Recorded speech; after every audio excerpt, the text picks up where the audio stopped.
কয়টা ইউনিভার্সিটি আপনাকে এই জ্ঞান দিবে, কয়টা কলেজ আপনাকে এই জ্ঞান দিবে? পৃথিবীর কোনো পিএইচডি থিসিস, কোনো মাস্টার্সের থিসিস, কোনো সিলেবাসে আপনাকে এই জ্ঞান দেওয়া হবে না যে শয়তান পৃথিবীতে আছে এবং আপনার অন্তরের উপর তার কন্ট্রোল ক্ষমতা আছে। নাই, পৃথিবীতে কেউ আপনাকে এই জ্ঞান দিবে না। কেন পৃথিবীর কোনো ইউনিভার্সিটি, কোনো সিলেবাস, কোনো কারিকুলামে বলা নাই যে পৃথিবীতে শয়তান আছে এবং তার থেকে আপনাকে বাঁচতে হবে? শয়তান এইভাবে কাজ করে আর আপনাকে তার বিরুদ্ধে এইভাবে যুদ্ধ করতে হবে, এরকম কোনো গাইডলাইন, কোনো সিলেবাস কেন নাই? এই জন্য যে যখনই মানুষ শয়তান সম্পর্কে সচেতন হবে, অসংখ্য ব্যবসা, অসংখ্য বিজনেস বন্ধ হয়ে যাবে। যদি আপনার সাইকোলজিকে ম্যানিপুলেট করতে না পারে, তাহলে যত সামাজিক যোগাযোগ মাধ্যম আছে যারা মানুষের মনোযোগকে ধরে রাখার জন্য জাস্ট মানুষের সাইকোলজি কিভাবে কাজ করে, কিভাবে মানুষকে ফেসবুক, ইউটিউব, টুইটারে ব্যস্ত রাখা যাবে এর জন্য গবেষণা করে তার ফিচার সাজায়। আপনি যখন নিজের মনের বিরুদ্ধে যুদ্ধ করবেন তখন এগুলো লস প্রজেক্ট, আর যখন আপনি নিজের মন মতো চলবেন তখন এগুলো প্রত্যেকটা প্রজেক্ট লাভজনক। যখন আপনি নিজের মনের বিরুদ্ধে গিয়ে পর্দা করবেন তখন ফ্যাশন ইন্ডাস্ট্রিজ বন্ধ হয়ে যাবে, আর যখন মন মতো চলবেন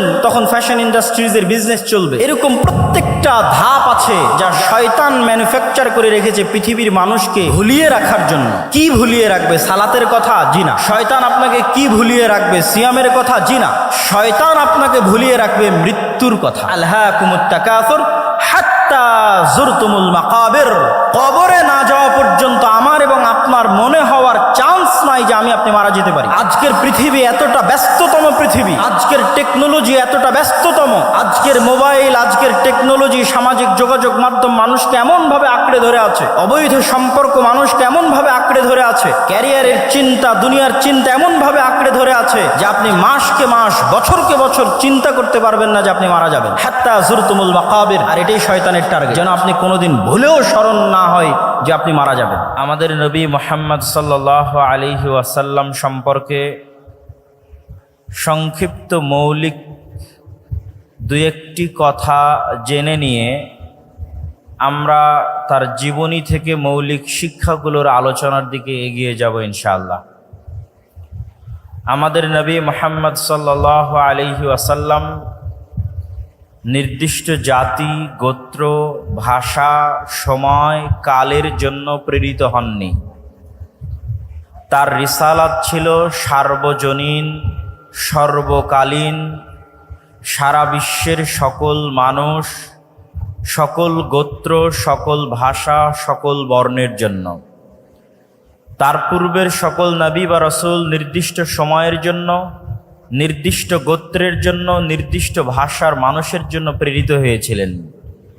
কিন্তু তিনি এগুলোর ঊর্ধ্বে উঠে সার্বজনীন এবং সর্বকালীন এবং সর্বশেষ নবী এবং রাসূল হিসেবে প্রেরিত হয়েছেন সাল্লাল্লাহু আলাইহি ওয়াসাল্লাম। মহান আল্লাহ সুবহানাহু ওয়া তাআলা যত নবী রাসূল পৃথিবীতে পাঠিয়েছেন তাদের মধ্যে যে 25 জনের নাম পবিত্র কোরআনে আল্লাহ সুবহানাহু ওয়া তাআলা উল্লেখ করেছেন, তাদের মধ্যে উলুল আজম সর্বশ্রেষ্ঠ যে 5 জনকে আল্লাহ সুবহানাহু ওয়া তাআলা দৃঢ় প্রতিজ্ঞ রাসূল হিসেবে উল্লেখ করেছেন, নূহ, ইব্রাহিম, মূসা, ঈসা, মুহাম্মদ, সর্বশ্রেষ্ঠ যে 5 জনকে আল্লাহ সুবহানাহু ওয়া তাআলা উলুল আজম হিসেবে উল্লেখ করেছেন, তাদের মধ্যেও সর্বশ্রেষ্ঠ হচ্ছেন আমাদের নবী মুহাম্মদ সাল্লাল্লাহু আলাইহি ওয়াসাল্লাম। আর তার শ্রেষ্ঠত্বের মাপকাঠি প্রকাশিত হবে, তার শ্রেষ্ঠত্বের মানদণ্ড প্রকাশিত হবে কিয়ামতের মাঠে। কিয়ামতের মাঠে কিভাবে? আমরা যখন আজানের শেষে যে দোয়া পাঠ করি, সেই দোয়ায় আমরা বলি, হে আল্লাহ, আপনি মুহাম্মদ সাল্লাল্লাহু আলাইহি ওয়াসাল্লামকে মাকাম মাহমুদ দান করুন। সেই মাকাম মাহমুদ কি? মাকাম মাহমুদ হচ্ছে কিয়ামতের মাঠে আল্লাহ সুবহানাহু ওয়া তাআলা বিচারই শুরু করবেন না। বিচার যখন শুরু করবেন না, তখন কিয়ামতের মাঠের ভয়াবহতায় কাফের, মুশরিক, মুনাফিক তো বহু দূরের কথা, যারা মুমিন নেককার বান্দা তারাও বিপদগ্রস্ত, অসহায় অবস্থার মধ্যে থাকবে। সেই বিপদগ্রস্ত এবং অসহায়ত্ব থেকে বাঁচার জন্য তারা নবীদের শরণাপন্ন হবে। প্রথমে আদম, তারপরে নূহ, তারপরে ইব্রাহিম, তারপরে মূসা, তারপরে ঈসা, এইভাবে যত বড় বড় নবী আছে তাদের কাছে যাবে এবং বলবে, আপনারা আজকে একটু আল্লাহর সাথে কথা বলেন, আল্লাহকে বলেন তিনি যেন দ্রুত বিচার শুরু করে। মানুষের জান্নাত হোক অথবা জাহান্নাম হোক, বিচার হয়ে যাক। বিচারের মাঠে ভয়াবহতা এত বেশি থাকবে। তো সেই দিন কোনো নবী এবং রাসূল আল্লাহ সুবহানাহু তাআলার সামনে কথা বলার সাহস করবেন না। যেমনটি পবিত্র কোরআনে আল্লাহ সুবহানাহু তাআলা বলেছেন, মান যাল্লাযী ইয়াশফাউ ইনদাহু ইল্লা বিইজনিহি, আছে কি কেউ কোনো ক্ষমতাধর, শক্তিশালী, পাওয়ারফুল রাজা, বাদশাহ, প্রধানমন্ত্রী, ব্যবসায়ী, সম্পদশালী, যে সাহস করবে কিয়ামতের মাঠে আল্লাহর সাথে কথা বলার, আল্লাহর অনুমতি ব্যতীত? এমনকি কোনো ক্ষমতাধর, শক্তিশালী, সাহসী, বিত্তশালী, সম্পদশালী মানুষ আছে? এটির চ্যালেঞ্জ আল্লাহ সুবহানাহু তাআলা নিজে কোরআন মাজিদে দিয়েছেন আয়াতুল কুরসির মধ্যে। সেই চ্যালেঞ্জের মুখোমুখি হয়ে কোনো নবী রাসূল সেই দিন আল্লাহ সুবহানাহু তাআলার সামনে কথা বলার সাহস করবেন না।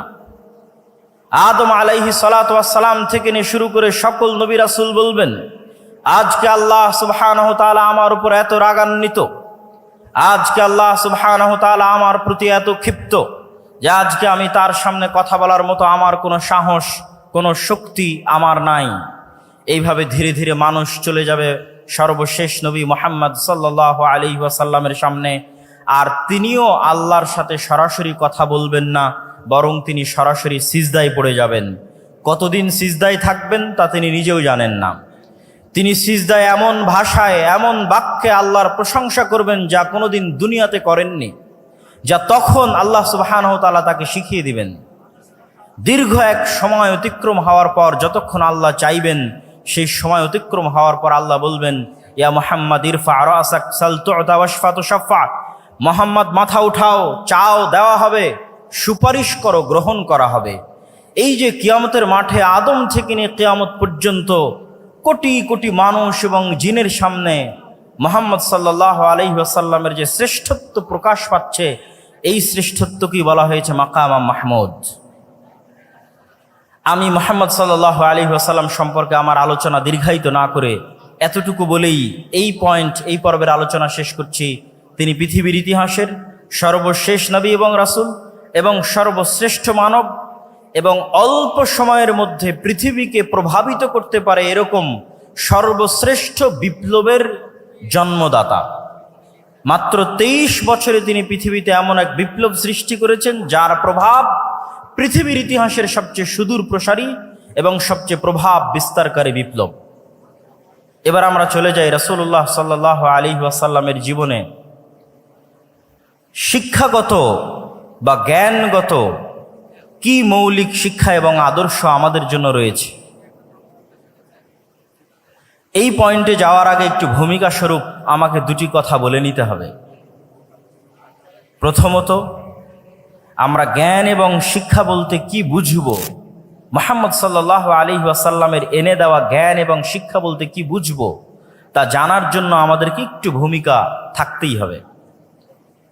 আল্লাহ সুবহানাহু তাআলা যখন মানুষকে সৃষ্টি করেন,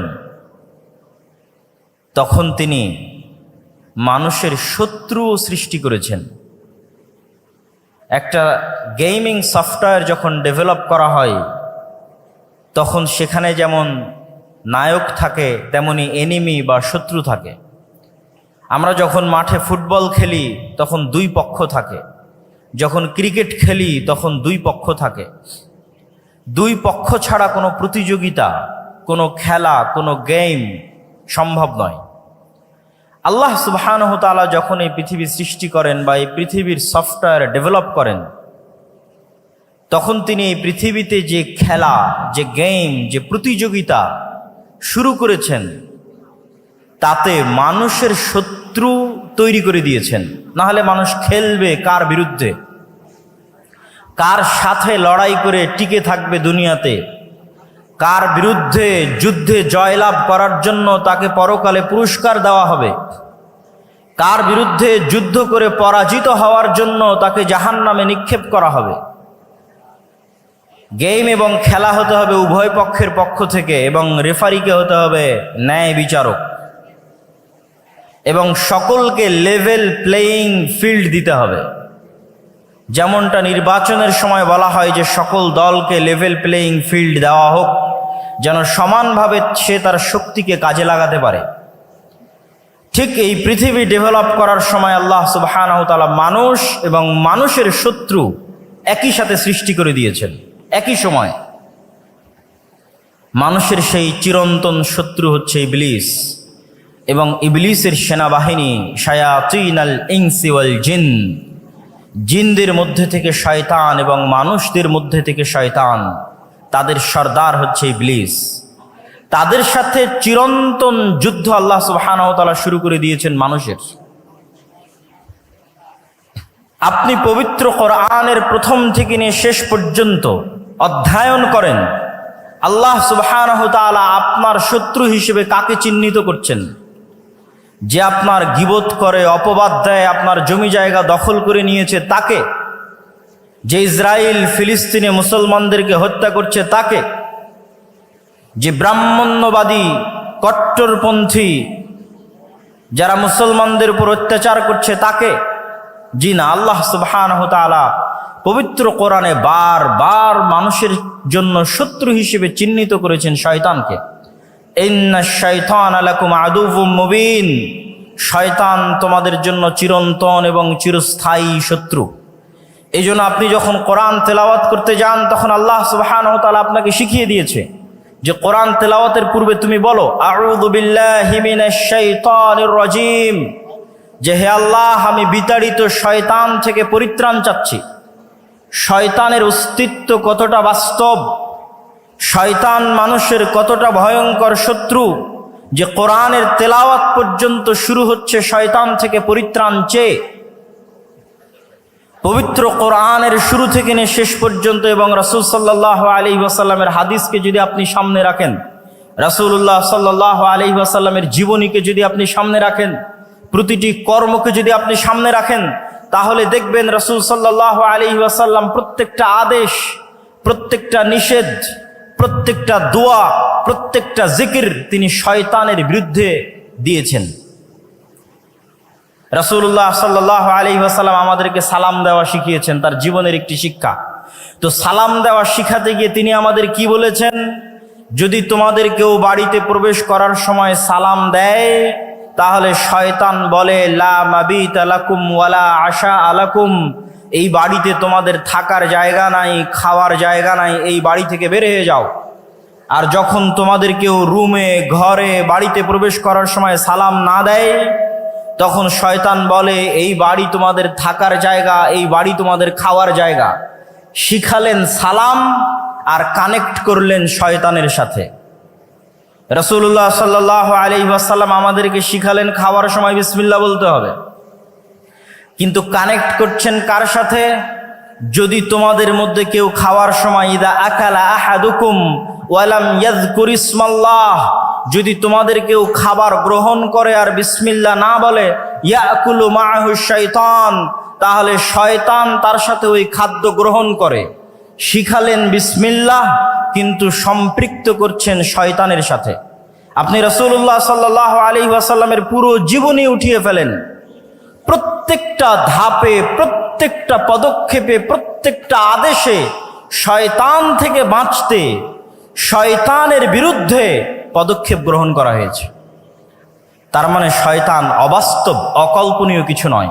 আমাদের চিরন্তন যে গেম আল্লাহ সুবহানাহু ওয়া তাআলা শুরু করে দিয়েছেন খেলা, এটি শয়তানের বিরুদ্ধে।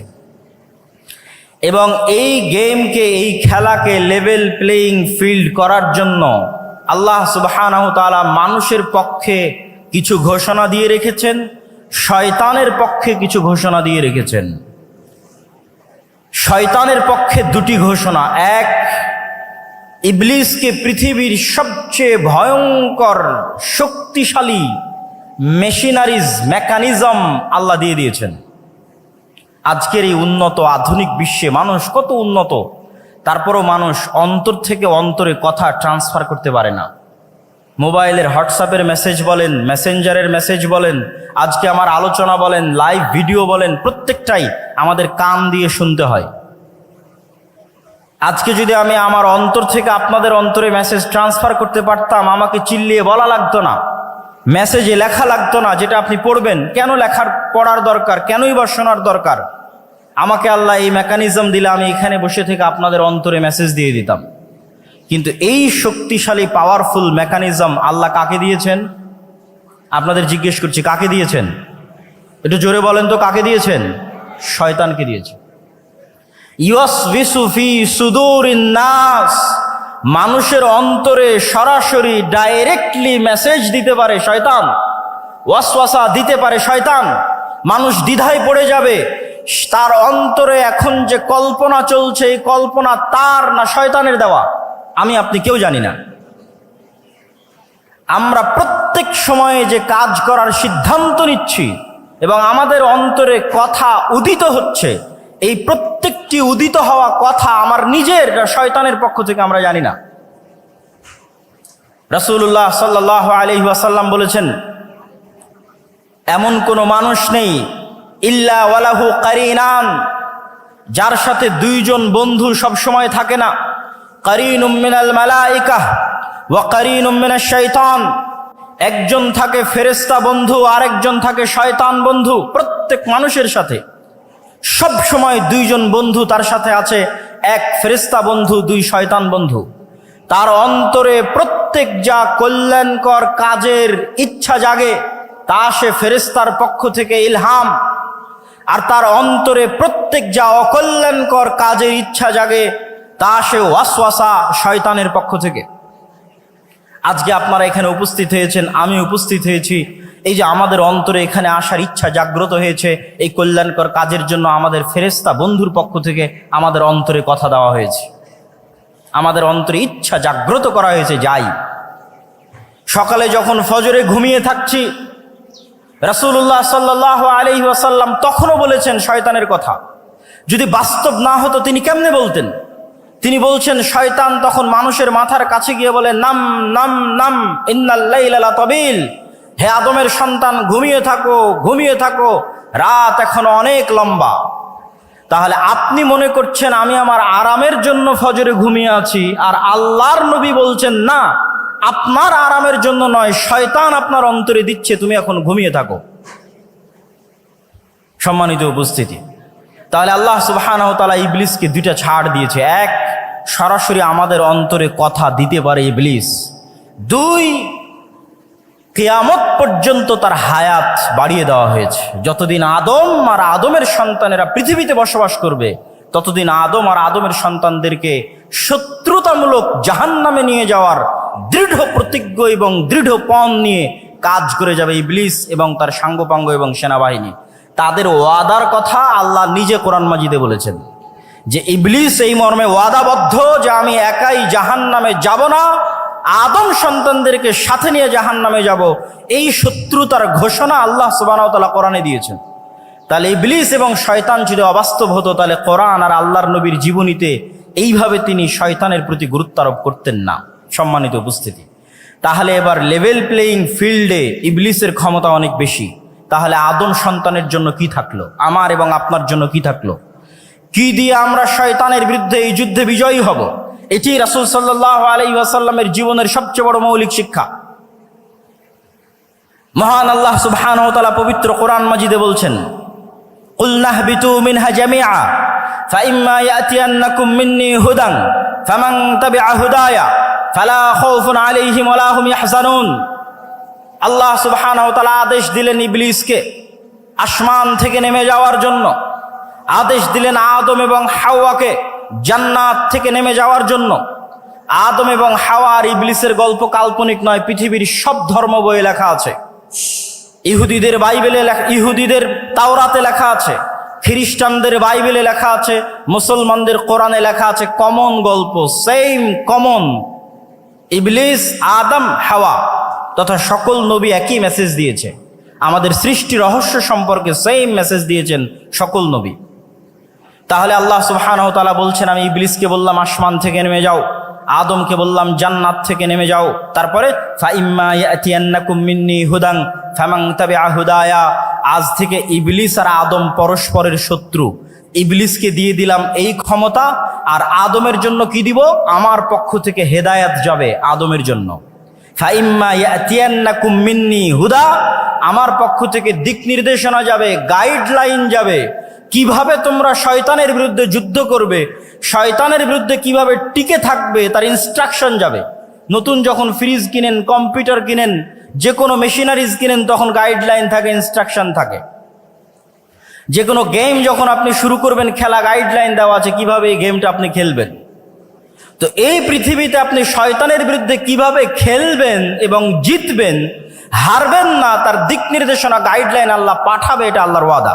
কোরআনে আল্লাহ বলছেন, ফামান তাবিআ হুদায়া ফালা খাউফুন আলাইহিম ওয়ালা হুম ইয়াহজানুন।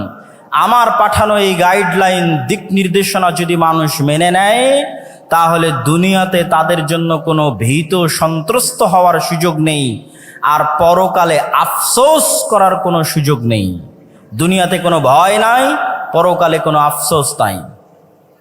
তাহলে ওই গাইডলাইনই নবীদের মাধ্যমে আসে কিতাব হিসেবে। ওই গাইডলাইনটা পৌঁছে দেওয়ার জন্য আল্লাহ নবীদের মাধ্যমে কিতাব পাঠান, যার সর্বশেষ কিতাব এবং সর্বশেষ নবী মুহাম্মদ সাল্লাল্লাহু আলাইহি ওয়াসাল্লাম এবং কোরআন। এই জন্য কোরআন আর মুহাম্মদ সাল্লাল্লাহু আলাইহি ওয়াসাল্লামের প্রথম কাজ হচ্ছে মানুষকে শয়তান সম্পর্কে জানানো। শয়তান তোমাদের চিরন্তন শত্রু, জানো, এর থেকে বাঁচতে এই করতে হবে। লেভেল প্লেইং ফিল্ড করার জন্য দ্বিতীয় মানুষের জন্য মহান আল্লাহ সুবহানাহু ওয়া তাআলার ঘোষণা। যতই আল্লাহ মানুষের জন্য দিক নির্দেশনা, গাইডলাইন পাঠাক, তারপরও ইবলিসের ক্ষমতা বেশি। ইবলিস সরাসরি আমার অন্তরে মেসেজ দিতে পারে, আমরা ধোঁকা খেয়ে যাই, মনে করি এটা আমার ইচ্ছা, অতএব চলো আমি এখন গান শুনবো, অতএব চলো এখন অবৈধ রিলেশনশিপে ব্যস্ত হব। যে কোনো অন্যায় কাজ, সে অন্যায় কাজে আমি মনে করি আমার শান্তি, আমার আনন্দের জন্য করছি, কিন্তু আসলে ইবলিস দিচ্ছে। এইটার জ্ঞান কয়জনের কাছে আছে? কয়টা ইউনিভার্সিটি আপনাকে এই জ্ঞান দিবে? কয়টা কলেজ আপনাকে এই জ্ঞান দিবে? পৃথিবীর কোনো পিএইচডি থিসিস, কোনো মাস্টার্সের থিসিস, কোনো সিলেবাসে আপনাকে এই জ্ঞান দেওয়া হবে না যে শয়তান পৃথিবীতে আছে এবং আপনার অন্তরের উপর তার কন্ট্রোল ক্ষমতা আছে। নাই, পৃথিবীতে কেউ আপনাকে এই জ্ঞান দেবে না। পৃথিবীতে যেখানে যাবেন সবাই আপনাকে বলবে তুমি তোমার মন মতো চলো, তোমার মনে যেটা ভালো লাগে সেটা করো। একমাত্র আল্লাহ, কোরআন এবং আল্লাহর নবী বলবে না, ফুল স্টপ। তুমি জানোই না কোনটা তোমার ইচ্ছা আর কোনটা শয়তান তোমার অন্তরে দিয়েছে। আর কেন পৃথিবীর মানুষ আপনাকে এটি থেকে সতর্ক করবে না? কেন পৃথিবীর কোনো ইউনিভার্সিটি, কোনো সিলেবাস, কোনো কারিকুলামে বলা নাই যে পৃথিবীতে শয়তান আছে এবং তার থেকে আপনাকে বাঁচতে হবে? শয়তান এইভাবে কাজ করে আর আপনাকে তার বিরুদ্ধে এইভাবে যুদ্ধ করতে হবে, এরকম কোনো গাইডলাইন, কোনো সিলেবাস কেন নাই? এই জন্য যে যখনই মানুষ শয়তান সম্পর্কে সচেতন হবে, অসংখ্য ব্যবসা, অসংখ্য বিজনেস বন্ধ হয়ে যাবে। অসংখ্য ব্যবসা, অসংখ্য বিজনেস বন্ধ হবে যদি আপনি আপনার সাইকোলজিকে ম্যানিপুলেট করতে না পারে। তাহলে যত সামাজিক যোগাযোগ মাধ্যম আছে, যারা মানুষের মনোযোগকে ধরে রাখার জন্য জাস্ট মানুষের সাইকোলজি কিভাবে কাজ করে, কিভাবে মানুষকে ফেসবুক, ইউটিউব, টুইটারে ব্যস্ত রাখা যাবে এর জন্য গবেষণা করে তার ফিচার সাজায়, আপনি যখন নিজের মনের বিরুদ্ধে যুদ্ধ করবেন তখন এগুলো লস প্রজেক্ট। আর যখন আপনি নিজের মন মতো চলবেন তখন এগুলো প্রত্যেকটা প্রজেক্ট লাভজনক। যখন আপনি নিজের মনের বিরুদ্ধে গিয়ে পর্দা করবেন তখন ফ্যাশন ইন্ডাস্ট্রিজ বন্ধ হয়ে যাবে। আর যখন মন মতো চলবেন তখন ফ্যাশন ইন্ডাস্ট্রিজের বিজনেস চলবে। এরকম প্রত্যেকটা ধাপ আছে যা শয়তান ম্যানুফ্যাকচার করে রেখেছে পৃথিবীর মানুষকে ভুলিয়ে রাখার জন্য। এটি আমি বলছি না, আল্লাহ সুবহানাহু ওয়া তাআলা বলছেন, আলহাকুমুত তাকাসুর, হে দুনিয়ার মানুষ, তোমাদেরকে শয়তান দুনিয়ার লোভ লালসা দিয়ে এমন ভাবে ভুলিয়ে রাখবে। কি ভুলিয়ে রাখবে? কি ভুলিয়ে রাখবে? সালাতের কথা? জি না। শয়তান আপনাকে কি ভুলিয়ে রাখবে? সিয়ামের কথা? জি না। শয়তান আপনাকে ভুলিয়ে রাখবে মৃত্যুর কথা। আলহাকুমুত তাকাসুর হাত্তা যুরতুমুল মাকাবির, কবরে না যাওয়া পর্যন্ত আমার এবং আপনার মনে হওয়ার চান্স নাই যে আমি আপনি মারা যেতে পারি। আজকের পৃথিবী এতটা ব্যস্ততম পৃথিবী, আজকের টেকনোলজি এতটা ব্যস্ততম, আজকের মোবাইল, আজকের টেকনোলজি, সামাজিক যোগাযোগ মাধ্যম মানুষকে এমনভাবে আঁকড়ে ধরে আছে, অবৈধ সম্পর্ক মানুষকে এমনভাবে আঁকড়ে ধরে আছে, ক্যারিয়ারের চিন্তা, দুনিয়ার চিন্তা এমনভাবে আঁকড়ে ধরে আছে যে আপনি মাসকে মাস বছরকে বছর চিন্তা করতে পারবেন না যে আপনি মারা যাবেন। হাত্তা যুরতুমুল মাকাবির, আর এটাই শয়তানের টার্গেট, যেন আপনি কোনোদিন ভুলেও স্মরণ না হয় যে আপনি মারা যাবেন। কেন, যখনই স্মরণ হবে আপনি মারা যাবেন, তখনই আপনার মধ্যে অস্থিতিশীলতা কাজ করবে, আপনি শান্তি খুঁজবেন। তখনই তো আপনাকে কোরআন বলবে তোমার চিরন্তন শত্রু হচ্ছে শয়তান। সম্মানিত উপস্থিতি, তাহলে কি আলোচনা করছিলাম? যতই আল্লাহ সুবহানাহু ওয়া তাআলা আমাদের জন্য গাইডলাইন দিক, তারপরেও পাওয়ারফুল ইবলিস আমার অন্তরে মেসেজ দেওয়ার জন্য। তাহলে আমার জন্য ছাড় কোথায়, অফার কোথায়? আল্লাহ সুবহানাহু ওয়া তাআলা এবার আমাদের জন্য ছাড় এবং অফারের ঘোষণা দিচ্ছেন। এটা হচ্ছে ইসলামের আরেকটি বড় মৌলিক মূলনীতি। সেটি কি? শয়তান মানুষকে গাইডলাইন থাকার পরও ওয়াসওয়াসা দেওয়ার মাধ্যমে পথভ্রষ্ট করতো, যত গুনাহ করাবে, যত গুনাহ করাবে, যত ভয়ঙ্কর থেকে ভয়ঙ্কর গুনাহ হোক না কেন, শিরকের মতো গুনাহ হোক, হত্যার মতো গুনাহ হোক, জেনা ব্যভিচারের মতো গুনাহ হোক, যত বেশি পরিমাণে গুনাহ হোক না কেন, আসমান জমিন ভর্তি গুনাহ হোক না কেন, আল্লাহ সুবহানাহু ওয়া তাআলার পক্ষ থেকে মানুষের জন্য অফার শয়তানের বিরুদ্ধে যাওয়ার জন্য, শয়তানকে পরাজিত করার জন্য। যে এত বিশাল লম্বা গুনাহের পরেও মানুষ যদি অনুসূচিত হয়ে আল্লাহ সুবহানাহু ওয়া তাআলাকে বলে, হে আল্লাহ আমার ভুল হয়ে গেছে, আপনি আমাকে ক্ষমা করে দিন, তাহলে মানুষের কে গুনাহ করার জন্য শয়তান যা চেষ্টা করেছে, যা পরিশ্রম করেছে, সকল চেষ্টা সকল পরিশ্রমকে পণ্ড করে দিয়ে আল্লাহ সুবহানাহু ওয়া তাআলা মানুষকে ক্ষমা করে দিবেন। বলেন আল্লাহু আকবার। এই একটা অফার দিয়ে মানুষ জান্নাতে চলে যাবে, কিন্তু মানুষকে ক্ষমা তো চাইতে হবে। ইসলামে এমন কোনো গুনাহ নাই যেই গুনাহের ক্ষমার রাস্তা আল্লাহ সুবহানাহু ওয়া তাআলা দেননি। ইসলামে ক্ষমার অযোগ্য কোনো অপরাধ নাই। হ্যাঁ, তবে শ্বাস থাকা পর্যন্ত। আপনি মৃত্যুবরণ করলেন কিয়ামতের মাঠে, তখন শুধু একটা গুনাহ ক্ষমা হবে না, সেটা শিরক। যা আমি আসবো, যে ইসলামের সবচেয়ে বড় মৌলিক শিক্ষার একটি হচ্ছে তাওহীদ এবং শিরক না করা। আসবো ইনশাল্লাহ ধীরে ধীরে। তাহলে জীবদ্দশায় যতক্ষণ নিঃশ্বাস আছে ততক্ষণ এমন কোনো অপরাধ নাই যেই অপরাধ ক্ষমার অযোগ্য আল্লাহর দরবারে। প্রত্যেকটা অপরাধ ক্ষমার যোগ্য হতে মানুষকে ক্ষমা চাইতে হবে। যদি মানুষের সাথে সম্পৃক্ত অপরাধ হয় তো মানুষের কাছে ক্ষমা চাইবে। যদি মানুষের হক মেরে নেওয়া সংক্রান্ত অপরাধ হয় তো মানুষের হক আদায় করে দিবে। যদি আল্লাহর সাথে সম্পৃক্ত গুনাহ হয় তো আল্লাহর কাছে ক্ষমা চেয়ে নিবে। এই ক্ষমা চাওয়ার মাধ্যমে সেই ইবলিসকে পরাজিত করবে।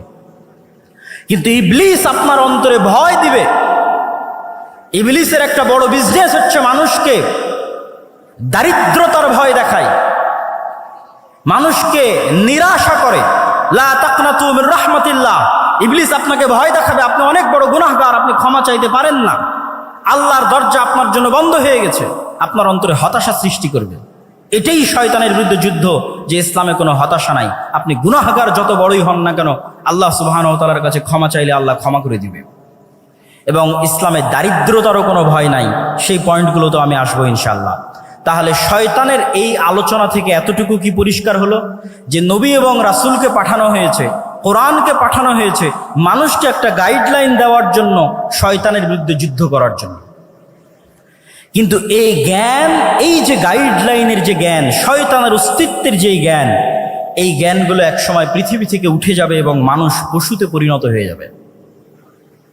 রাসূলুল্লাহ সাল্লাল্লাহু আলাইহি ওয়াসাল্লাম বলছেন, ইন্নাল্লাহা লা ইয়াকবিদুল ইলমা ইনতিজাআন ইয়ানতাজিউহু মিনাল ইবাদ ওয়ালাকিন ইয়াকবিদুল ইলমা বিকবদিল উলামা। আল্লাহ সুবহানাহু ওয়া তাআলা জ্ঞানকে ছিনিয়ে নেন না। আল্লাহ সুবহানাহু ওয়া তাআলা জ্ঞানকে ছিনিয়ে নেন না, বরং আল্লাহ সুবহানাহু ওয়া তাআলা জ্ঞানকে উঠিয়ে নেন আলেমদের মৃত্যুর মাধ্যমে। জ্ঞান উঠে যাবে। রাসূলুল্লাহ সাল্লাল্লাহু আলাইহি ওয়াসাল্লাম আর এক হাদিসে বলেছেন, ইউরফাউল ইলম ওয়া ইউনজালুল জাহল। জ্ঞান উঠে যাবে, মূর্খতা বর্ষণ করা হবে পৃথিবীতে। মূর্খতা বৃষ্টির মতো বর্ষিত হবে আর জ্ঞান উঠে যাবে।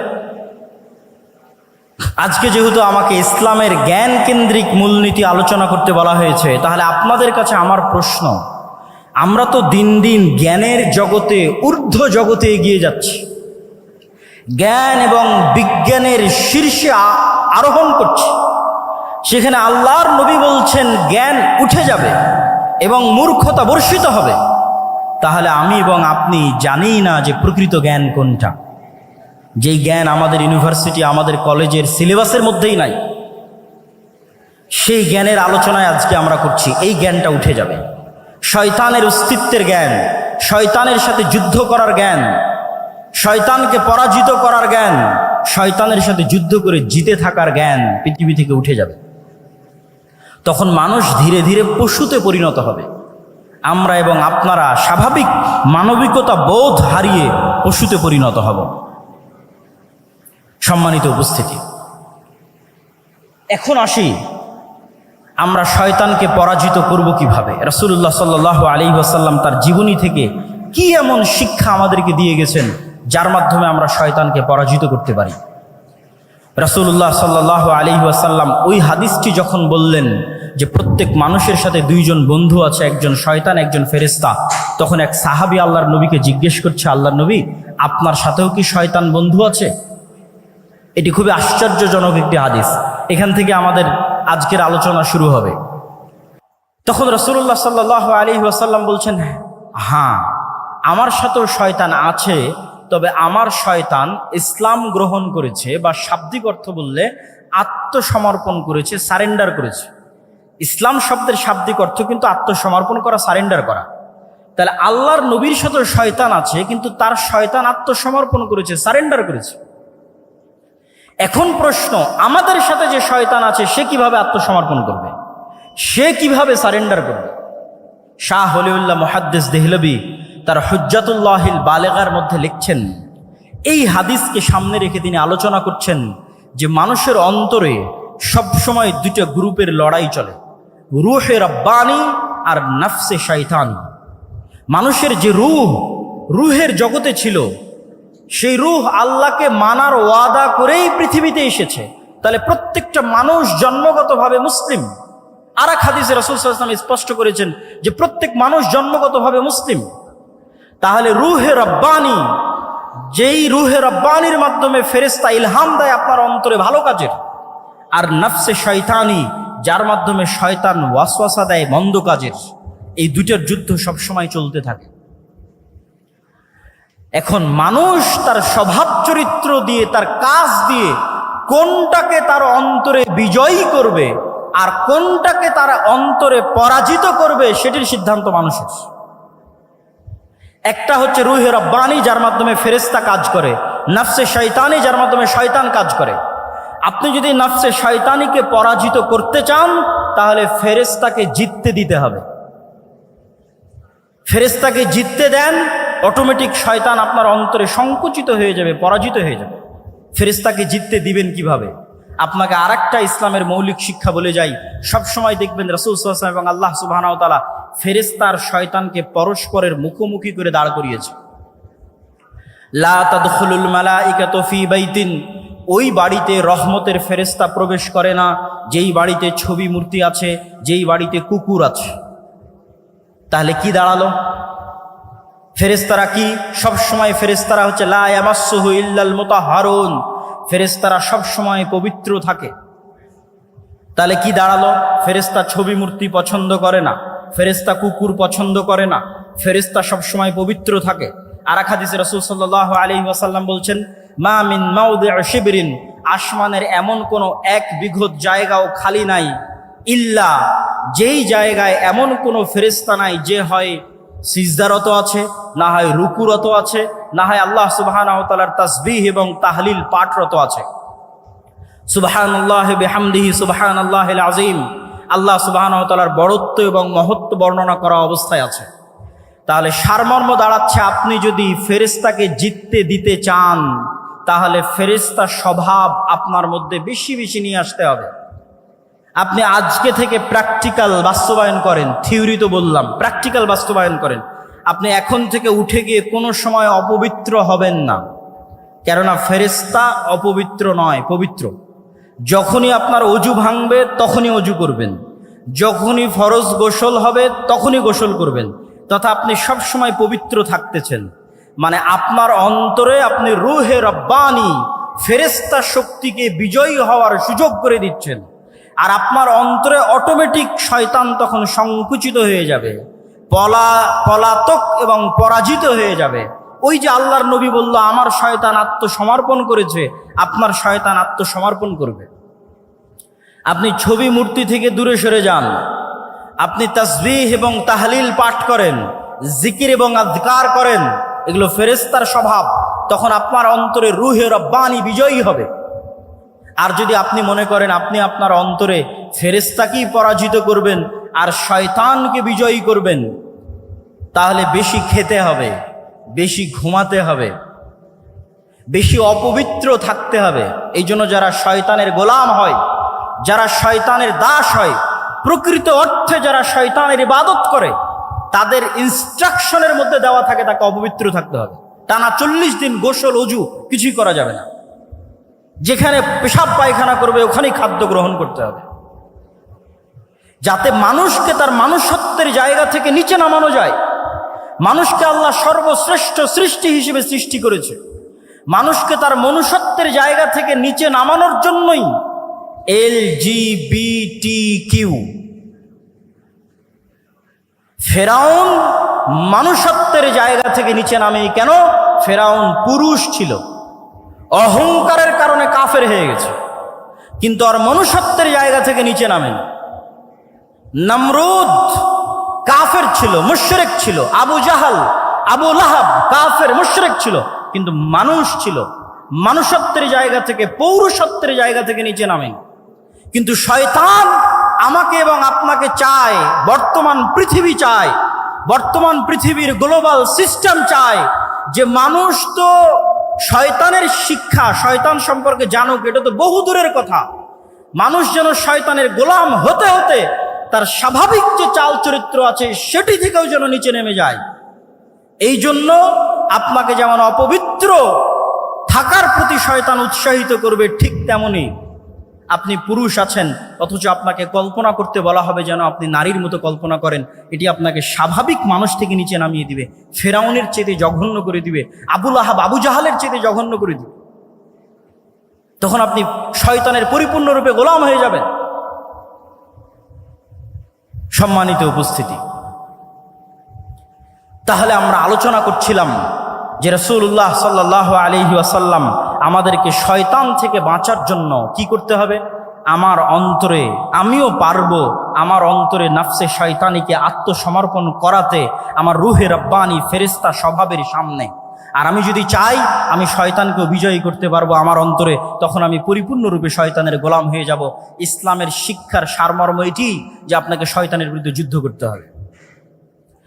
এবং শয়তানের বিরুদ্ধে যুদ্ধ করতে গিয়ে ইসলামের মৌলিক শিক্ষাগুলোর যদি আমি সারমর্ম করি, তার একটি বড় শিক্ষা হচ্ছে তাওহীদ, আরেকটি বড় শিক্ষা হচ্ছে সালাত। তাওহীদ এবং সালাত কিভাবে শয়তানের বিরুদ্ধে যুদ্ধ করে আপনাকে আমি দেখাই। তাওহীদ হচ্ছে ইসলামের মৌলিক বিশ্বাস, যা প্রচার করতে পৃথিবীতে সব নবী রাসূল এসেছে, যা প্রচার করতে কোরআন এসেছে, যা প্রচার করতে মুহাম্মদ সাল্লাল্লাহু আলাইহি ওয়াসাল্লাম এসেছেন। সেটি কি? আমার এবং আপনার অন্তরে এককভাবে, অদ্বিতীয়ভাবে শুধুমাত্র একটি সত্তারই জায়গা হবে, তিনি হচ্ছেন আল্লাহ সুবহানাহু ওয়া তাআলা। তিনি রব হিসেবে একক, ইলাহ হিসেবে একক এবং অদ্বিতীয়, নাম এবং গুণাবলীতে একক এবং অদ্বিতীয়।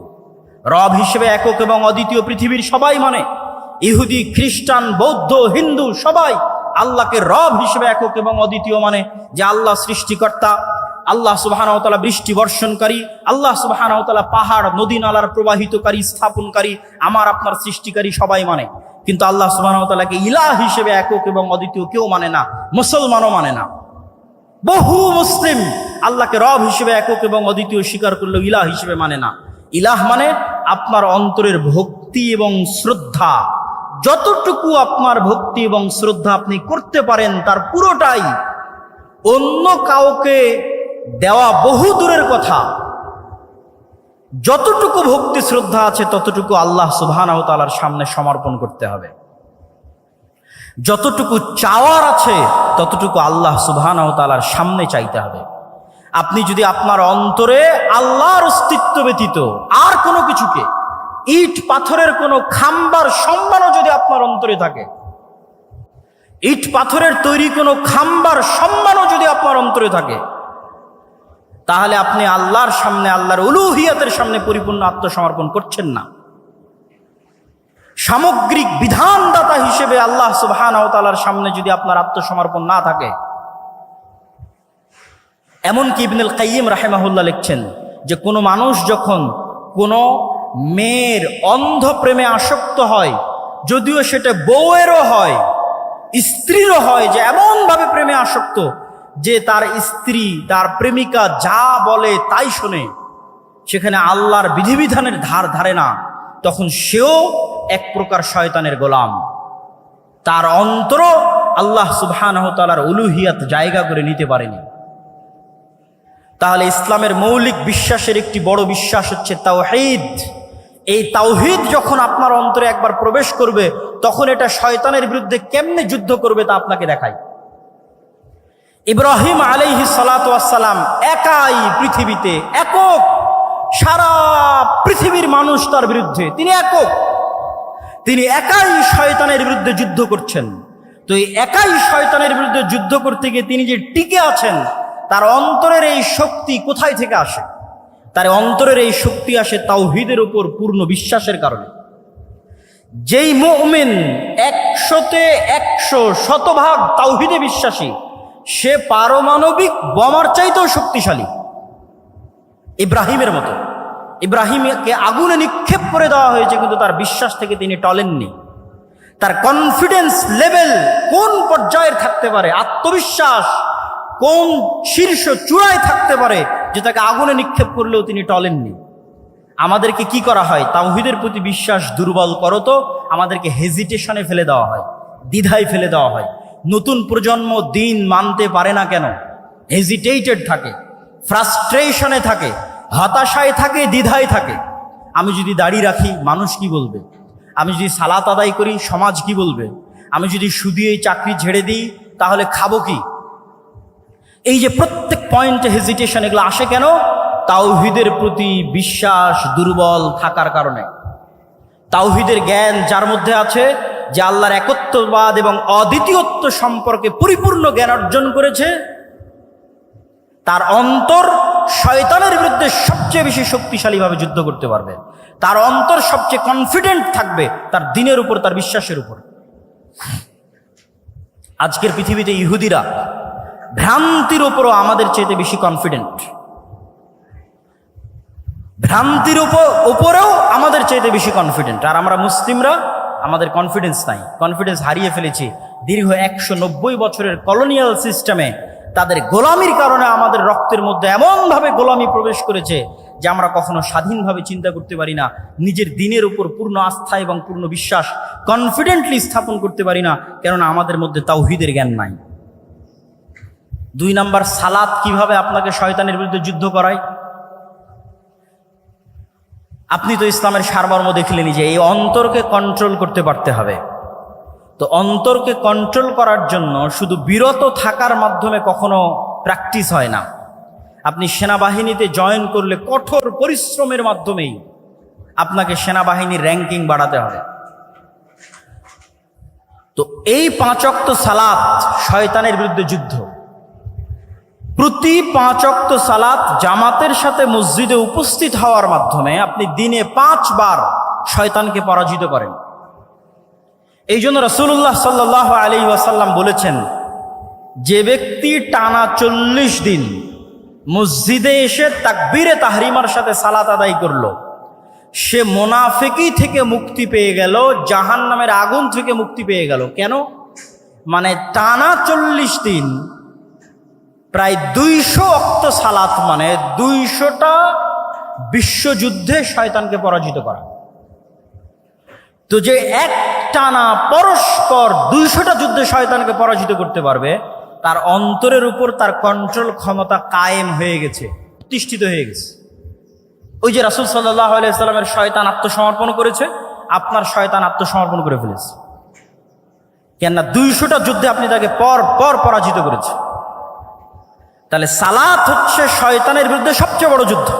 এই জন্য সালাতকে এত শক্তিশালীভাবে ইসলামে একটি মাত্র কাজ দেওয়া আছে, আর কোনো কাজ দেওয়া নাই। কেন বলছে আর কোনো কাজ দেওয়া নাই? হজ যার টাকা আছে তার জন্য, যাকাত যার টাকা আছে তার জন্য, রমজান কোথায়? বছরে একবার। আর কি এমন ফরজ আছে যা আপনাকে করতে বলা হয়েছে? আপনি খুঁজে বের করেন কোরআন এবং হাদিস থেকে আপনাকে কোনো একটা কাজ ফরজ হিসেবে করতে বলা হয়েছে, করতেই হবে এমন। বিরত থাকার তো অনেক কিছুই আছে, এটা করা যাবে না, এটা করা যাবে না। হ্যাঁ, ড্যাফোডিল ইউনিভার্সিটিতে ভর্তি হলেও তো অনেক কিছু আছে, এটা করা যাবে না। কিন্তু ক্লাসে যদি না যান তাহলে কি কাজ? আপনি ড্যাফোডিল ইউনিভার্সিটির সকল নিয়ম কানুন মেনে নিলেন, সন্ধ্যা 5টার মধ্যেই ফিরে আসতে হবে, আরও যত নিয়ম কানুন আছে, কিন্তু ক্লাসেই গেলেন না। আপনি তো ভর্তি হয়েছেন ক্লাসে যাওয়ার জন্য। তো ইসলামের বাকি সব কিছু যদি আপনি মেনে নেন, কিন্তু আপনি তো এখানে এসেছেনই সালাত কায়েম করার জন্য, সালাত প্রতিষ্ঠা করার জন্য, কেন এটাই শয়তানের বিরুদ্ধে যুদ্ধ। সম্মানিত উপস্থিতি, ইসলামের সারমর্ম বলতে গিয়ে আমরা যে পয়েন্টগুলো তুলে ধরছি, তার মধ্যে ইসলামের মৌলিক শিক্ষা বলতে গিয়ে তার মধ্যে 1 নাম্বার আমরা শয়তানের বিষয়টি তুলে ধরেছি। 2 নাম্বার শয়তানের বিরুদ্ধে যুদ্ধ করতে গিয়ে তাওহীদের কি ভূমিকা সেটি তুলে ধরলাম। 3 নাম্বার শয়তানের বিরুদ্ধে যুদ্ধ করতে গিয়ে সালাতের কি ভূমিকা সেটি তুলে ধরলাম। এবার আমরা আসি ইসলামের সামগ্রিক যে রূপটা আছে। ইন্নাদ-দীনা ইনদাল্লাহিল ইসলাম, Islam is a complete code of life. আমরা তো সবাই মুখস্থ, কিন্তু এটিকে আমরা বাস্তবে বুঝি যে ইসলাম হচ্ছে মানুষের সকল সামগ্রিক জীবনের বিধিবিধান, ব্যক্তি জীবন, পারিবারিক জীবন, সামাজিক জীবন, রাষ্ট্রীয় জীবন, প্রত্যেকটা জীবন, প্রত্যেকটা ধাপ কিভাবে চলবে তার পরিপূর্ণ দিক নির্দেশনা ইসলামে দেওয়া আছে। এই পরিপূর্ণ দিক নির্দেশনা সম্পর্কে আল্লাহ সুবহানাহু ওয়া তাআলা কোরআন মাজিদে বলেছেন, ওমাই ইয়াবতাগি গায়রাল ইসলামি দীনা, যে ব্যক্তি ইসলামের এই কমপ্লিট কোড অফ লাইফ থাকার পরে অন্য আর কোনো জীবন বিধান অনুসন্ধান করবে, তার পক্ষ থেকে সেটি গ্রহণ করা হবে না। আজকে নতুন করে বাংলাদেশে লালনবাদ, মানে ইসলাম যদি কমপ্লিট কোড অফ লাইফ আপনি মনে না করেন, তো আপনার কোনো না কোনো কিছু পূরণ করার জন্য কোনো না কোনো থিওরি লাগবে। রাষ্ট্র পরিচালনার জন্য গণতান্ত্রিক থিওরি লাগবে, ডেমোক্রেটিক্যাল অবকাঠামো লাগবে, ঠিক আরও অনেক কিছুর জন্য আরও অনেক কিছু লাগবে, সেগুলো বলতে চাচ্ছি না। কিন্তু আপনাকে বুঝতে হবে যে ইসলাম হচ্ছে একটি সামগ্রিক জীবন বিধান এবং পৃথিবীর সকল মানুষের জন্য, এবং পৃথিবীর সকল মানুষ আল্লাহ সুবহানাহু ওয়া তাআলার কাছে সমান। ইসলামের কাছে পৃথিবীর সকল মানুষ সমান, সাদা কালো, হিন্দু বৌদ্ধ খ্রিস্টান মুসলিম, সকল মানুষ মানুষ হিসেবে সমান। আল্লাহ সুবহানাহু ওয়া তাআলা পবিত্র কোরআন মাজিদে বলছেন, ইয়া আইয়ুহান নাস ইন্না খালাকনাকুম মিন যাকারিন ওয়া উনসা, আমি তোমাদেরকে সৃষ্টি করেছি এক পুরুষ এবং এক নারী হতে। ওয়া জাআলনাকুম শুউবান ওয়া কাবাইলা, আর তোমাদেরকে জাতি গোত্রে ভাগ করে দিয়েছি। তাহলে সব মানুষকে আল্লাহ মানুষ হিসেবে সম্বোধন করেছেন, আদমের সন্তান হিসেবে সম্বোধন করেছেন। আল্লাহর নবী কি বলেছেন? ইয়া আইয়ুহান নাস, হে দুনিয়ার মানুষ, ইন্না রাব্বাকুম ওয়াহিদ, তোমাদের প্রতিপালক একজন, ওয়া ইন্না আবাকুম ওয়াহিদ, আর তোমাদের সকলের পিতা একজন। জো বাইডেনের পিতা আর ডক্টর ইউনূসের পিতা একজন। ইন্না আবাকুম ওয়াহিদ, তোমাদের সকলের পিতা একজন, তিনি হচ্ছে আদম। অতএব পৃথিবীর সকল মানুষ সমান, নো ডিসক্রিমিনেশন, কোনো বৈষম্য নাই আল্লাহ সুবহানাহু ওয়া তাআলার কাছে। ইসলামের কাছে কোনো বৈষম্য নাই। তাহলে ইসলামের যোগ্যতার মাপকাঠি কি? যেমন ছাত্ররা কোটার বিরুদ্ধে আন্দোলন করেছে, কোটা সংস্কার।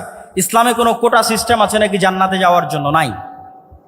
ইসলামের যোগ্যতার মাপকাঠি এমন যেটা সকলেই অর্জন করতে পারবে। ইন্না আকরামাকুম ইনদাল্লাহি আতকাকুম, তুমি কালো হও, সাদা হও, তুমি টাকা পয়সাওয়ালা হও আর গরিব হও আর ধনী হও, যে লেভেলে থাকো না কেন, প্রধানমন্ত্রী হও আর রিক্সাওয়ালা হও, জান্নাতে যাওয়ার জন্য কোনো কোটা নাই।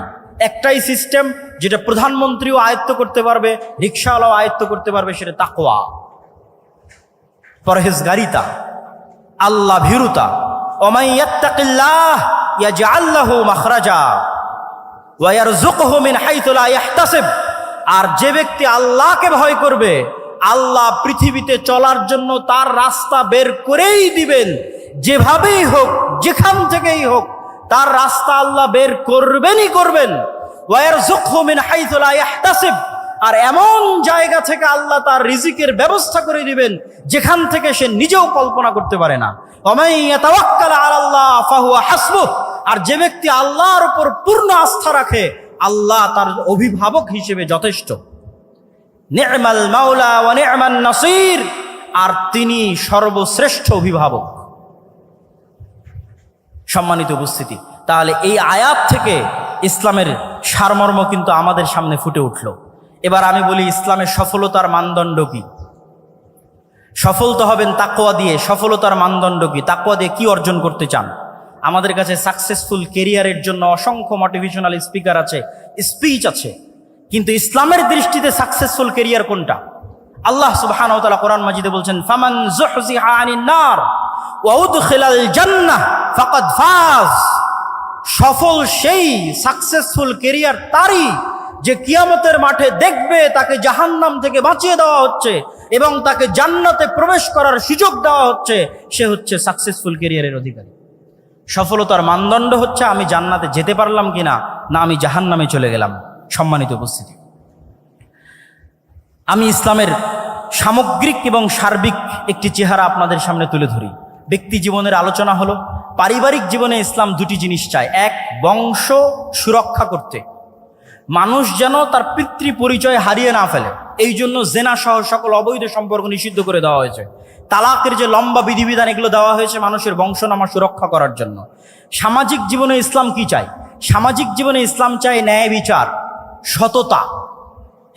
রাষ্ট্রীয় জীবনে ইসলাম কি চায়? রাষ্ট্রীয় জীবনে সততা এবং ন্যায় বিচারের পাশাপাশি মানুষের 5টি অধিকার নিশ্চিত করতে চায়। আর সততা এবং ন্যায় বিচার ইসলামের সকল মূলনীতির সারমর্ম, যেটা দিয়ে আজকের বক্তব্য শেষ করে দিব। এতক্ষণ পর্যন্ত যা আলোচনা করলাম, যা আপনাদেরকে ইসলামের দর্শন, ইসলামের থিওরি বোঝানোর চেষ্টা করলাম রাসূল সাল্লাল্লাহু আলাইহি ওয়াসাল্লামের জীবনী থেকে, তার সারমর্ম লুব্বে লুবাব এক বাক্যে যদি শেষ করি, সেটি হচ্ছে সত্যবাদিতা, ন্যায়পরায়ণতা। আজকের এটা বলে আমার বক্তব্য শেষ করে দিব। দুঃখজনক হলেও সত্য, আমরা মুসলমানেরা মনে করে নিয়েছি, ছাত্র ভাইদের দৃষ্টি আকর্ষণ করছি, আমার আলোচনার সকল পয়েন্ট যদি ভুলে যান, এই শেষের পয়েন্টটা আর শুরুতে যে শয়তানের আলোচনা করেছিলাম এই 2টা পয়েন্ট ভুলবেন না। আজকের শেষের এই পয়েন্টটা মনে রাখার চেষ্টা করবেন। আমাদের মধ্যে অনেকেই মনে করে আমি বাংলাদেশে ইসলাম কায়েম করে ফেলবো। কিভাবে ইসলাম কায়েম করবেন? সবাই যদি নামাজি হয়ে যায় ইসলাম কায়েম হয়ে গেল, সবাই যদি পর্দা করে ইসলাম কায়েম হয়ে গেল। জি না, ইসলামের সবচেয়ে বেসিক এলিমেন্ট, সবচেয়ে মূল ভিত্তি হচ্ছে সত্যবাদিতা, ন্যায়পরায়ণতা। বাইতুল মুকাররমের মধ্যে নামাজি মানুষ মারামারি করতেছে, বাইতুল মুকাররমের মধ্যে যার দাড়ি আছে, টুপি আছে, পাঞ্জাবি আছে, সে মারামারি করতেছে। তার মানে কি? তার মানে সে ইসলামের বেসিক এলিমেন্ট সম্পর্কে জানে না। সে মনে করেছে ইসলাম মানে সালাত, সে মনে করেছে ইসলাম মানে হজ, সে মনে করেছে ইসলাম মানে পর্দা। কিন্তু ইসলাম মানে আগে ন্যায়পরায়ণতা, আগে সত্যবাদিতা। মুহাম্মদ সাল্লাল্লাহু আলাইহি ওয়াসাল্লাম সালাত শিখেছে 40 বছর পরে, সূরা ফাতিহা শিখেছে 40 বছর পরে, আর উনি জন্মগত সত্যবাদী এবং ন্যায়পরায়ণ। তথা 40 বছর যাবৎ যেই গুণ তিনি জন্মগত বহন করেছেন নবী হওয়ার আগেও, সেটি হচ্ছে তিনি সত্য বলতেন, কোনোদিন মিথ্যা বলেননি। 2, তিনি সৎ এবং ন্যায়পরায়ণ, কোনোদিন মানুষের প্রতি অন্যায় করেননি। পৃথিবীতে আল্লাহ যত নবী রাসূল পাঠিয়েছেন, প্রত্যেক নবী রাসূলকে নবী হওয়ার আগে এই 2টি মৌলিক গুণাবলীর অধিকারী হতে হয়েছে। 1, সত্য কথা বলতে হবে, ন্যায়পরায়ণ হতে হবে। কেন? এই গুণটা আল্লাহর। আল্লাহ সত্যবাদী, আল্লাহ ন্যায়পরায়ণ। আল্লাহ বলে দিয়েছেন, তিনি কিয়ামতের মাঠে বলিনি কোটার ভিত্তিতে বিচার হবে না, আর কোনো কিছুর ভিত্তিতে বিচার হবে না, উনি ন্যায়পরায়ণ। তিনি বলেছেন, ইন্নী হারামতু যুলমা আলাইয়া, আমি আল্লাহ আমার উপর অত্যাচার করাকে হারাম করে নিয়েছি। এই যে পৃথিবী সৃষ্টি করে দিলাম, গেম ওপেন করে দিলাম, সফটওয়্যার ডেভেলপ করে দিলাম, এখন এখানে প্লাস আর মাইনাস পয়েন্ট বাড়তে থাকবে, কমতে থাকবে। মনে করেন শেয়ার বাজার যে মেরে নিয়ে গেছে ওর হয়েছে প্লাস প্লাস প্লাস, আর যার মেরে নিয়েছে ওর হয়েছে মাইনাস মাইনাস মাইনাস। এখন কিয়ামতের মাঠে আল্লাহ যদি এই প্লাস মাইনাসকে ক্যান্সেল করে 0 না বানাতে পারেন, তাহলে আল্লাহ নন, নাউজুবিল্লাহ। এটা তার দাবি যে তিনি ন্যায়পরায়ণ। মানে পৃথিবীতে যা অন্যায় সংঘটিত হয়েছে, মানুষের সাথে তো বহু দূরের কথা, পশুর সাথেও যা অন্যায় সংঘটিত হয়েছে তা তিনি মিটমাট করে দিয়ে পৃথিবীর রেজাল্ট করবেন জিরো। পৃথিবী যখন শুরু হয়েছিল তখন জিরো, আর পৃথিবীতে মানুষ যা অন্যায় অনাচার মারামারি কাটাকাটি, ঢাকা বিশ্ববিদ্যালয়ে একজনকে অন্যায়ভাবে হত্যা করা হলো, ওই বিষয়ে রাসূল সাল্লাল্লাহু আলাইহি ওয়াসাল্লামের একটা হাদিস শুনেন। রাসূল সাল্লাল্লাহু আলাইহি ওয়াসাল্লাম বলছেন, লাউইজতামা আল ইনসু ওয়াল জিন, সারা পৃথিবীর সব মানুষ আর সারা পৃথিবীর সব জিন মিলে যদি একজন নিরপরাধ মানুষকে হত্যা করে, তাহলে আল্লাহ সুবহানাহু ওয়া তাআলা সারা পৃথিবীর সব মানুষ আর সব জিনকে জাহান্নামে নিক্ষেপ করতে দুইবারও ভাববেন না, চুল পরিমাণও চিন্তা করবেন না। এটাই তার ন্যায়পরায়ণতার মাপকাঠি। তিনি ন্যায়পরায়ণ। তাহলে ইসলামের মূল শিক্ষা কি? ইসলামের মূল সারমর্ম কি? সত্যবাদী হওয়া, ন্যায়পরায়ণ হওয়া। গত 15 বছর যে ফ্যাসিজম প্রতিষ্ঠিত ছিল, এই ফ্যাসিজমে হাজারো ওসি, লক্ষ ডিসি, লক্ষ এসপি, নামাজি, হাজি, দরবেশ, সে মনে করেছে সালাত ইসলাম, কিন্তু সে তার দায়িত্বে ন্যায়পরায়ণ নয়। সে যে একজন ওসি হিসেবে সে ন্যায়পরায়ণ দায়িত্ব পালন করেনি। ডিসি, সচিব হিসেবে, এসপি হিসেবে, এসিল্যান্ড, সাব রেজিস্ট্রার তার পদের সাথে আমানতের খেয়ানত করেছে। অর্থাৎ সে ইসলাম বুঝে না। সে যতই সালাত আদায় করুক, যতই সিয়াম পালন করুক, সে বুঝে না ইসলাম কি। রাসূল সাল্লাল্লাহু আলাইহি ওয়াসাল্লাম বলেছেন, সাবআতু ইউদিল্লুহুমুল্লাহ ইয়াওমা লা দিল্লা ইল্লা দিল্লুহ, 7 শ্রেণীর মানুষকে আল্লাহ কঠিন কিয়ামতের মাঠে বিশেষ ছায়া দিবেন। তার 1 নাম্বার, আলেম নয়, হুজুর নয়, তাহাজ্জুদ গুজার নয়, পর্দাশীলা নয়, ইমামুন আদেল, যে তার দায়িত্বে ন্যায়পরায়ণ। ন্যায়পরায়ণ প্রিন্সিপাল, ওসি, ডিসি, প্রধানমন্ত্রী, প্রধান উপদেষ্টা, ন্যায়পরায়ণ সমন্বয়ক জান্নাতে যাবে। আরেকজন তাহাজ্জুদ গুজারের পূর্বে, আরেকজন সালাত আদায়কারীর পূর্বে। ন্যায়পরায়ণতা হচ্ছে ইসলামের সবচেয়ে বড় মাপকাঠি। অতএব ছাত্র ভাইদের উদ্দেশ্যে আমার উদাত্ত আহ্বান থাকবে, আমার উদাত্ত ডাক থাকবে যে ইসলামের সকল শিক্ষা যদি আমরা ভুলে যাই, এই দুটো মৌলিক শিক্ষার উপর যদি আমরা একটা প্রজন্ম তৈরি করতে পারি। ফ্যাসিজম টিকে ছিল কিভাবে? তাদেরকে অন্যায়, তাদের মেরুদণ্ড সোজা নয়, তারা অন্যায় করেছে। আপনি সারা বাংলাদেশে মেরুদণ্ড সোজাওয়ালা সৎ ন্যায়পরায়ণ ওসিডিসি এসপি দেন, ক্ষমতায় যে আসুক না কেন দেশ সুন্দর চলবে। তো এসিডিসি এসপি কারা হবে? আপনারাই হবে। আপনারা শিখেন ইসলামের মূল শিক্ষা, সৎ এবং ন্যায়পরায়ণ হওয়া, এবং টাকার কাছে, কোনো চাপের কাছে মাথা নত না করা। এটাই শয়তানের বিরুদ্ধে যুদ্ধ। সম্মানিত উপস্থিতি, বক্তব্যের বিষয় ছিল অনেক কঠিন। আমি হয়তো পুরো বিষয়টার উপর আপনাদেরকে ইসলামের পুরো সারমর্ম বা সামারি হয়তো আপনাদের সামনে পরিপূর্ণরূপে তুলে ধরতে পারলাম না।